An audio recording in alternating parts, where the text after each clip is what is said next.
Hi, I'm Andrew Forman. This is Disability Connection. Thank you very much for tuning in. Disability Connection helps you make a connection with the disability community.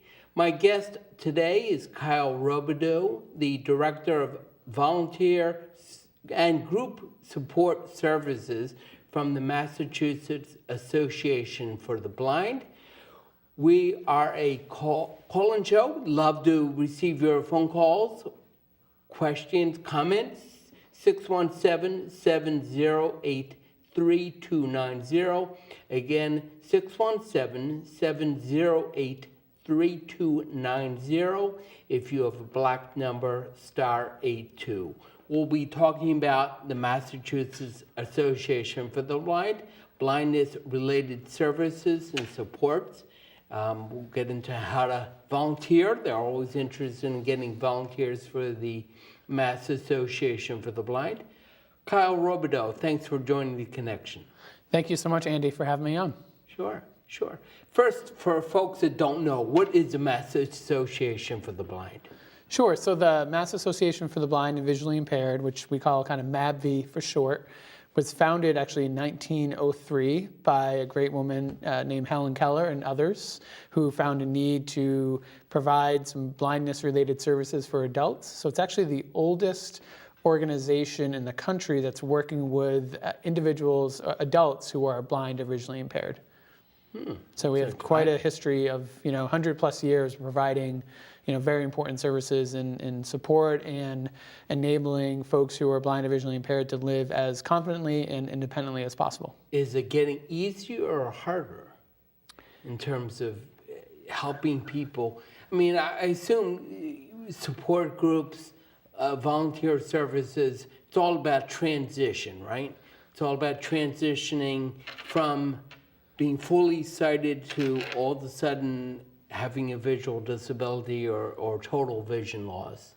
Yeah, majority of the folks who we work with are older adults, 60, 70 years of age, who are experiencing age-related vision loss. So they've lived their entire life with what some people would consider kind of full vision, and now they're experiencing some vision loss. Although we do work with, a fair amount of folks who either were born with no vision or may have a degenerative eye disease like myself, where they're experiencing vision loss earlier in life, beginning maybe as early as in their 20s or 30s. So I think it's a transition for everyone to adjust to and figure out how to continue to be as independent as possible, even while experiencing vision loss and living with either little or no vision. So, but still, I mean, even though younger, so you guys are assisting younger people as well with that whole transition, or is it mostly the elders? The majority of folks, I would probably say at least 80 to 85% of the people who we're working with across the board of all of our programs, whether it be vision rehab or volunteer services or assistive technology programs or low vision peer support groups, about probably 80 to 85% of them are over the age of 70. Okay. So talk about some of the services that you touched on briefly, but go more in depth in terms of the rehab, the rehabilitation. What are the services? I mean, for someone that doesn't know what was that, MABV or whatever you just said? Exactly, MABV. Nice, you pick up quick. Did I? Okay. Yeah, nice work. Mass Association for the Blind and Visually Impaired. What can someone out there who's watching my show today, they don't know what MAB is. Mm-hmm. They don't know, or a child whose mother is losing her vision. Mm-hmm. And they don't know what MABV offers. What do they offer? How can I best use it for my mother going through vision loss or transition? So our core mission and our values are steeped in the fact that even with vision loss, you can continue to live independently as confidently as possible. And we tend to do that in two ways. One is kind of support, and one is through vision rehab. So in the vision rehab side of things, we do believe that you can continue to do most things even while experiencing vision loss. So if you've lived your entire life up until the age of 70, you work or you stay home mom or dad or whatever it may be, and now you're experiencing vision loss, you can continue to do all those things. You just need to build new skills. So things like cooking or cleaning or getting around your home, you can still continue to do. You just may need to do it a little bit differently with some skills. So we have an incredible team of occupational therapists who can go into your home, because we do most of our work in your home, because we feel like if that's where you're spending majority of your time. So let's do that vision rehab piece in your home. Okay, so you'll send out a trained and licensed occupational therapist will go to someone's home, identify, what, if any, usable vision they may have. They'll take a look at their low vision eye exam, and then together they'll put together an action plan. So what are your goals? What are you having challenges with? Are you having a hard time getting through your home? Is the lighting an issue? Are you having a challenging time cooking or cleaning or sorting your laundry or putting away your clothes? Whatever those activities or functions may be, the occupational therapist will put together an action plan and essentially help build skills for you to continue to do that, or implement strategies to figure those things out, such as lighting. Glare is a really big issue for folks who are experiencing vision loss. So they have a lot of expertise in what types of lights may be best in your home, how to situate and where to place the lights, how to work with either paint colors or shades and so forth. A lot of folks who are newly experiencing vision loss have a tough time transitioning from room to room, whether it may be just a threshold from one room to the other, or a set of stairs going up and down. So they can help mark those stairs, so you can kind of provide some contrast. They can give suggestions around where to place furniture. So maybe instead of having that beautiful coffee table that you've had for 30 years right in the middle of the living room, maybe you want to move that to the side, so it saves some damage to your shins and your knees. Right, exactly. So then the same thing with cooking. There are techniques, devices that can allow folks to continue to cook safely, even while experiencing significant vision loss. It was interesting talking about cooking. It was a National Federation of the Blind, the Newsline or something, and there's a podcast or a show about cooking while blind. And there's all these, which I didn't know about, and I'm legally blind, that I didn't know about things in terms of measuring cups, and so you can follow a recipe and how to continue to cook and make that chicken or roast or whatever, and still do it successfully. Now, are volunteers used? Are other people coming into the home? For the vision rehab piece, it's all trained and licensed occupational therapists. And then we also have our low vision peer support group. So not necessarily on the skill building side, but on the support piece. So they are groups that meet monthly. We have about 36 all throughout the state, everywhere except the Cape and Islands. And those groups are a nice, supportive, nurturing environment. So again, if you're newly experiencing vision loss, or you may have been without sight for your entire life, it's a nice environment to be in, because there are folks who are experiencing exactly the same thing that you've been in a nice, supportive environment. So it's a great opportunity to kind of just share some of your frustrations and challenges, but then get feedback from your peers and well, here's how I handled this, or here's what doctor I went to, or here's this type of device. And then they also do bring in outside speakers from organizations, programs, companies that present about things related to vision loss. So that's kind of the support piece.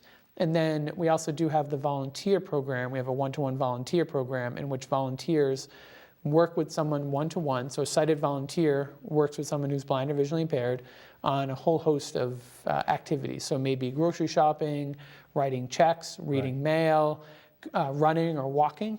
So in that aspect, volunteers, most of that is happening in someone's home. So volunteers are going into their home to help them with the reading the mail, or they'll pick them up, bring them to the grocery store, help be their eyes through the grocery store. So talk about what's for sale, what are discounts, what are the brands, prices, and then get them back, help provide transportation back to their house, and then if needed, help sort their groceries and that sort of stuff. Yeah, I was telling you before the show, possibly 25 years ago, a long time ago when I lived in Boston, I used to go shopping for someone. I used to go to her house every week, once a week, I guess it was once a week, and she would give me her list, and I would go, across the street to Stop and Shop or whatever it was, and buy her groceries, and then we would sit over muffins and chat, and it was really a good experience.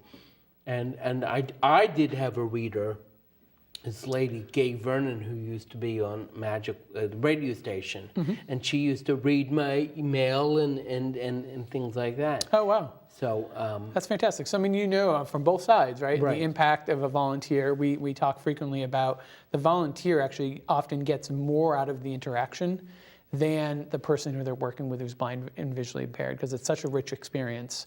And the connection and the relationship that's built out of it is really powerful. We have some folks who've been volunteering with us for 20, 25 plus years, and many times they're working with the same, what we call consumer, the same person who is blind, and they don't consider them their consumer or their volunteer. They're friends now.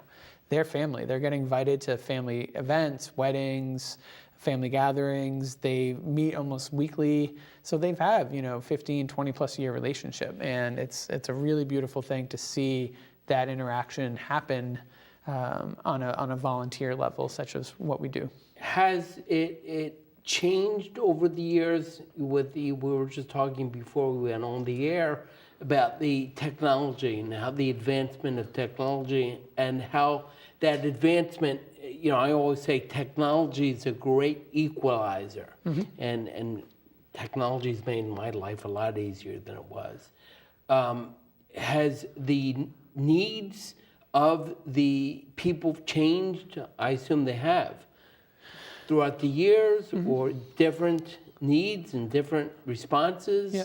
We think that we're the largest volunteer program in the state who's working with folks who are blind and visually impaired. Okay. We have just about 230 volunteers who are working with approximately 180 to 185 consumers.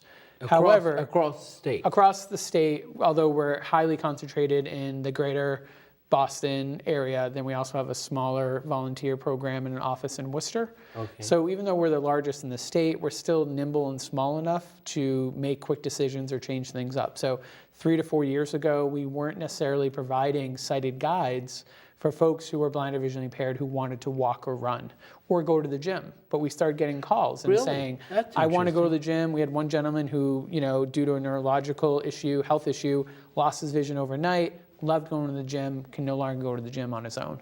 So we at first said, well, we talked about it internally. Some folks who'd been there for a while said, we don't really do that. We do mail and reading and writing checks and going grocery shopping. Like, well, this guy, he really wants to do this, so let's try to figure out a way to make it work. So he now has two. So they run beside him on the treadmill? Well, I think they go and they help get him on the treadmill, help work the buttons, or help him, pull the pins and weights and so forth. So, and then we've now started doing that with folks running and walking. So we have about 35 volunteer sighted guides in our one-to-one year-round volunteer program who are working with about 15 to 18 individuals who are blind or visually impaired, who are either walking, because we'll support anyone who's walking for kind of health and fitness reasons, and then a ton of folks who are running, including myself. I think I have probably 4 or 5 volunteers through MABV to help me run with. So we do change and adapt over time. Just within the past 6 months,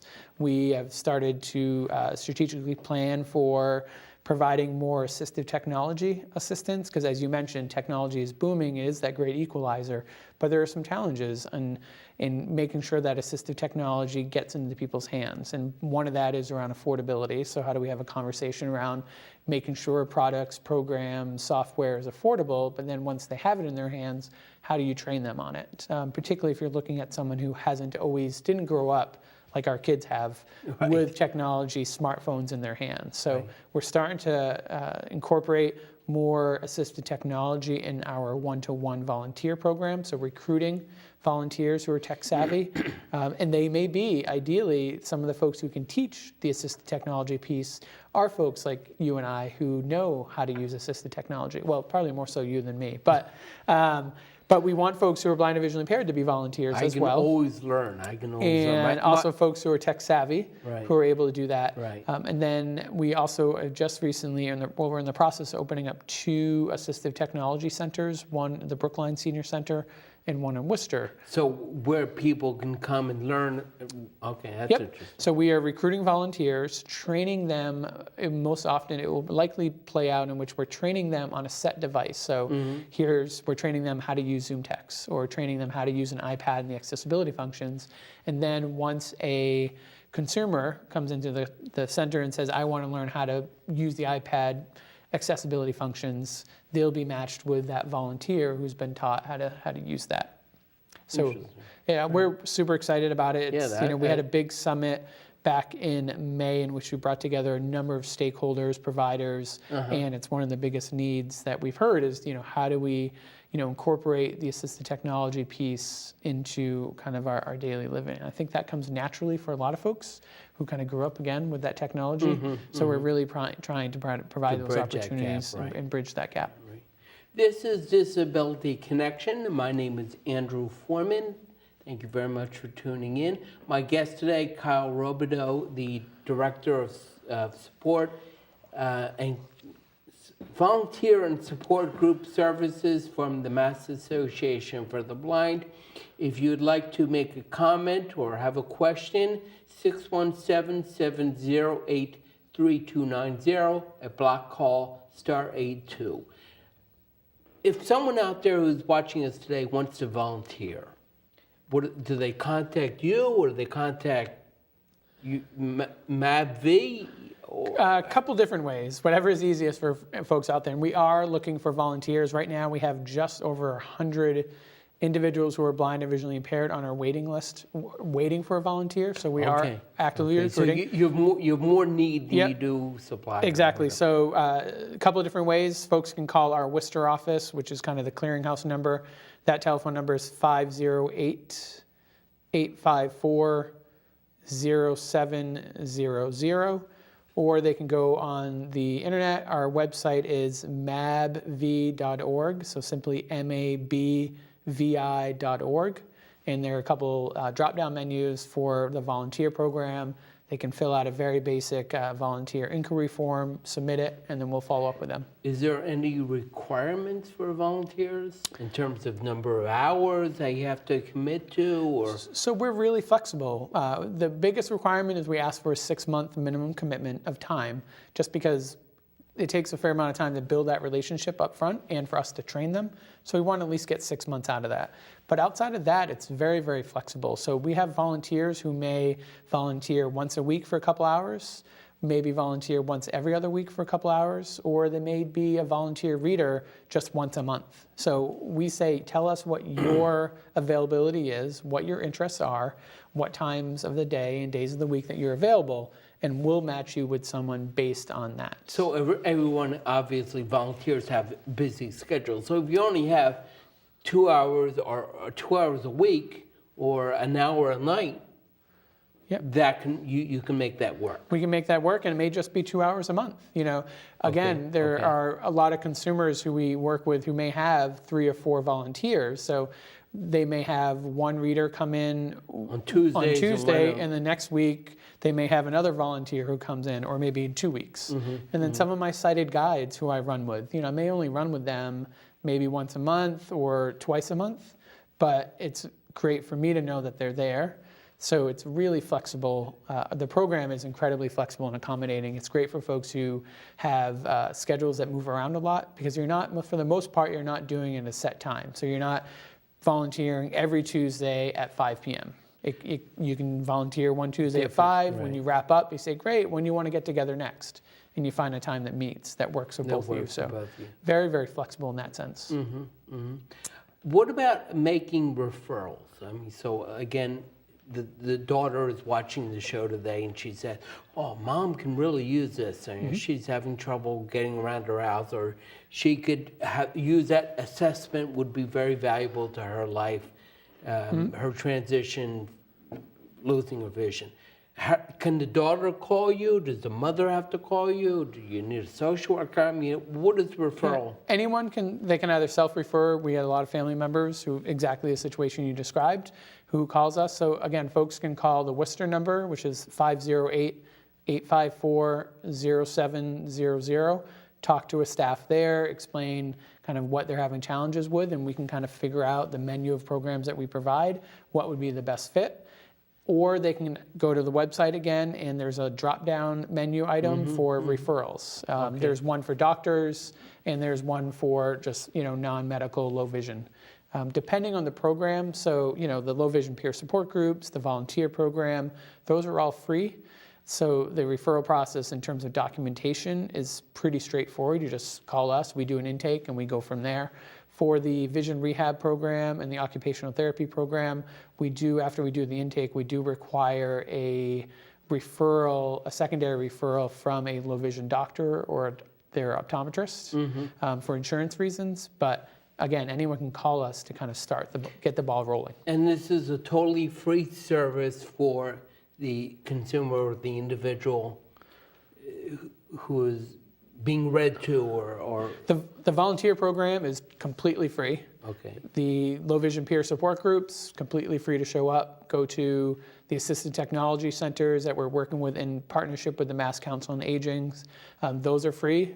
And the most, but not all, insurance companies cover some sort or some level of vision rehab. So even the occupational therapists, again, most insurance companies will cover the cost of that. Mass Health? I believe Mass Health does, but again, the best thing is to call our Worcester office. Or go on the website or yeah, whatever. the website doesn't get into a lot of the billing, but the folks in our Worcester office who operationally run the vision rehab program will know. But I assume a lot of that will be taken care of during the intake process. Exactly. Yep. Okay, great. Give me your contact information and any words you want people to remember. I mean, obviously getting involved, either from a volunteer point of view or the... Certainly, yeah. So if you have a couple hours a month or a week that you want to volunteer, we'd love to have volunteers. We train you, we provide you all the awareness and background information and sighted guide training. So that would be great. And then if you or someone you know is experiencing vision loss and are having a challenging time, either socially they may be isolating or they aren't getting around their home or falling or having a hard time cooking, they can definitely call our Worcester office, talk to our staff there, and figure out how we can plug them in. So again, that Worcester number is 508-854-0700.